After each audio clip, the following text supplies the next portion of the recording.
everyone, and a special thank for Dr. Muhammad Nizam to let us addressing these special topics through the past weeks. Basically, referring to the case study that we listed last week regarding to the Israel-Palestine conflict. I will be talking about three parts, which is the communication strategy, and the second one is the how we can convince them to be in one table discussing the main issues, and the third one is how we can stop them fighting within one solution. Basically, before I started, I need to highlight and clarify something very important, which is majority of people think that UN agencies is like relay in one party or conflict party over the world. But basically, UN agencies' duty is the providing the emergency needs to those who are really in needs and vulnerable in the conflict area. And they don't care whether the party is military groups or regime groups or whatever. The second thing is the Israel and Palestine conflict. Many people think this issue is really concerned about Muslim nation. But basically, this has been for a long time, since 1,400 years, and perhaps more than that.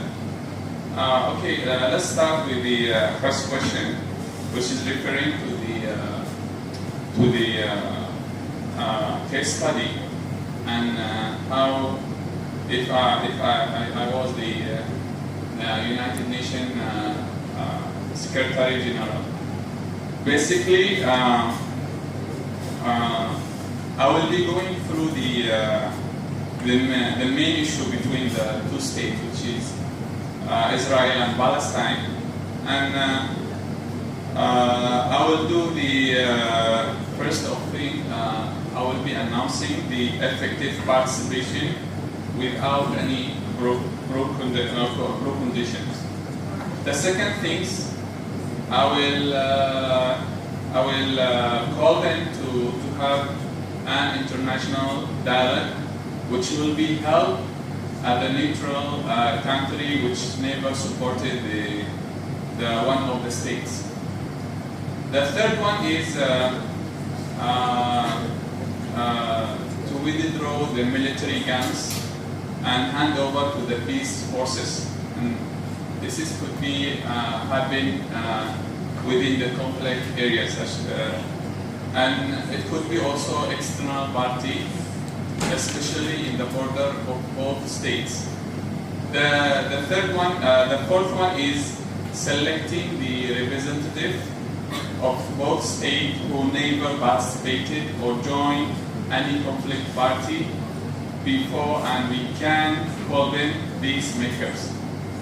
Unlike one example is Miko Billy. This is a Jewish voice of peace, and he has actually published a very talented book, which is named The General Sense. The fifth one is open all routes to let all emergency needs reach to the most vulnerable people under the supervision of UN, any intervention by the both states.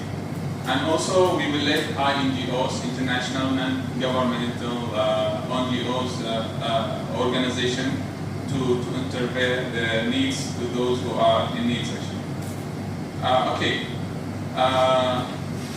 According to the solution that happening now, actually, they have two solutions. The first one is they are suggesting one state, and for both Israel and Palestine.